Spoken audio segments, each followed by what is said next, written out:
Anthony Ashatino of the Nour Al-Eman school here at the Islamic Society of Central Jersey. Anthony, assalamu alaikum. Wa alaikum assalam wa rahmatullahi wa barakatuh. Just tell us a bit about, first of all, what is your position here in the school, and then just tell us a bit about the school here. Okay.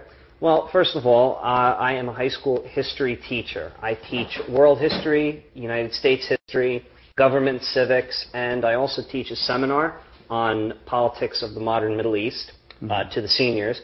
As well as that, I'm also a school executive committee staff liaison, which is an elected position. The staff usually elects one of their own every single year. Right. I had the honor of doing it last year, and I will be the executive committee liaison until the new one is selected this upcoming year. So tell us a bit about the school. What are the numbers of students you have here? What are the grades you go up to? And I mean, are all the courses which are taught here fully accredited by the state? Sure. Well, we are a K through 12 school. We have multiple classes in essentially every class up until, I believe this year it's going to be up until 8th grade. We have approximately 435 students or so in the K through 12. That number might be off by a little just because we still have some people we don't know if they're coming in or if people aren't coming in for the fall semester.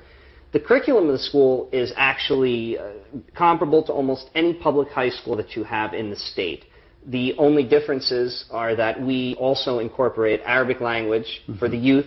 They can also continue to take Arabic if they choose in high school, or they can go with another language such as Spanish or French.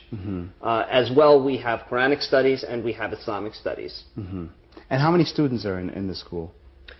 In the high school, there's about 48. And in the entire school, K through 12, is about 435. And how long has the school here been in existence? The school's been in existence since 1992. We recently graduated our third high school graduating class. And they're getting bigger. The school is very bottom heavy. Yes. We've got a lot of students in the younger grades, and they're starting to have a higher retention rate as it goes up. It used to be parents would take the kids out after 8th grade. They'd want them to go to the public school for a high school for many of the reasons, you hear, oh, it's going to be this kind of an education and that kind. But we've put kids here in Ivy League schools. We've put kids in some of the top institutions around the area. And there's no reason now parents are realizing there is no reason to leave your kid, out of the school, not to allow them to continue on. Right, and alhamdulillah, we see the school has many facilities here. We're really impressed by the science lab here. We've been in many schools, and we haven't come across really as an extensive science lab as we have here. And I just want to ask you just to talk a bit, first of all, I want to talk about you yourself. How long have you been Muslim? I've been Muslim now for 11 years. Okay, and what's your story? How did you become Muslim? Well, it's funny. If you see on the outside of the masjid here, it stands out. A lot of masjids in America are essentially converted, warehouses or converted office complexes. Okay?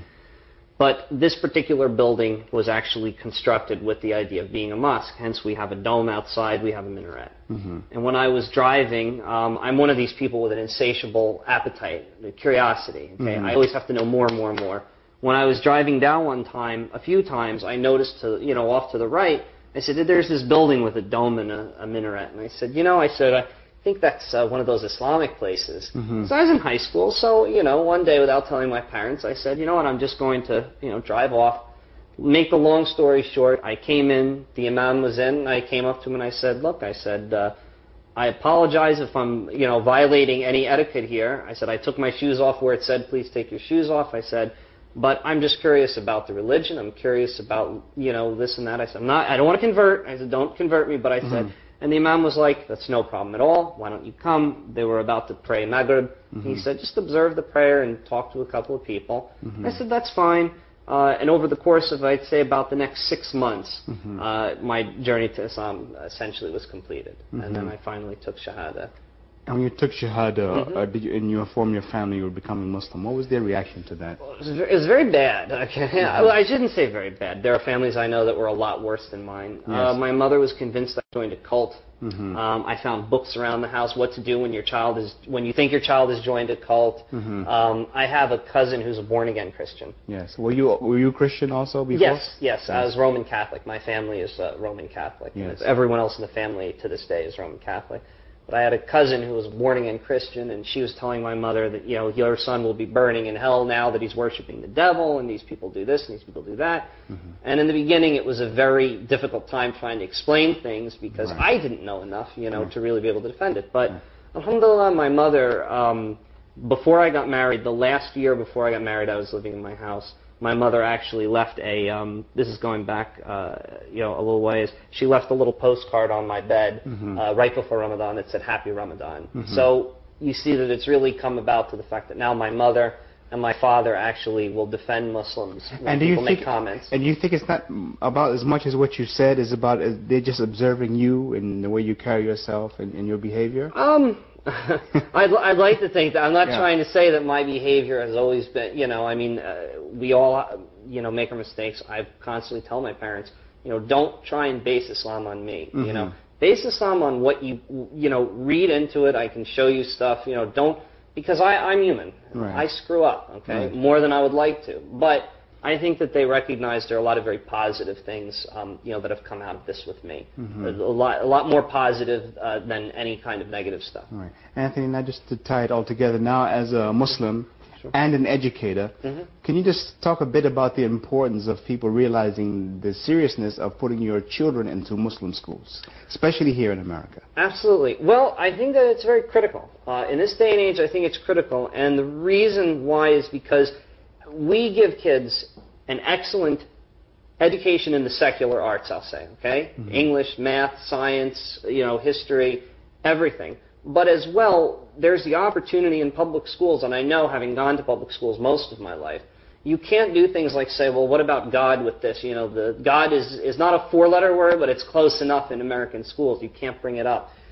In an Islamic school, you can integrate that. I can integrate Islam into my lessons. I can talk about the way that different things happen in different parts of the world, for example. And I just think it's very important because a lot of kids that are outside today, they don't, as I know that, you know, many other educators have said, you know, the kids today, they're into a lot of stuff that kids ought not to be. Yes. And there's a lot of pressure. You don't want to be the outcast, okay? Now, it's better in some schools where there are more Muslim kids in some public schools and they can create a little bit of a community. But there's still overwhelming pressure. Let's go to this party. Let's go do this. Hey, you know, why don't you smoke this? Why don't you drink this?